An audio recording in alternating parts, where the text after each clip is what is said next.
OFW ka ba? Alam mo ba na kahit mag-invest ka lang ng 1,000 hanggang 5,000 kada buwan sa Pag-ibig MP2, pwede nang lumaki ito ng libo-libo sa loob ng ilang taon. Sa video na to, ipapakita ko sa iyo ang sample computations para makita mo mismo kung paano magmumultiply ang pera mo, kahit maliit o medyo malaking monthly contributions. Pero bago tayo magsimula sa numbers, pag-usapan muna natin kung bakit MP2 ang best investment option para sa mga OFWs. Una, government-backed siya.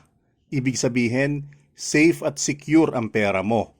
Pangalawa, tax-free ang dividends. Ibig sabihin, lahat ng kinita mo sa MP2 buong buo sa'yo.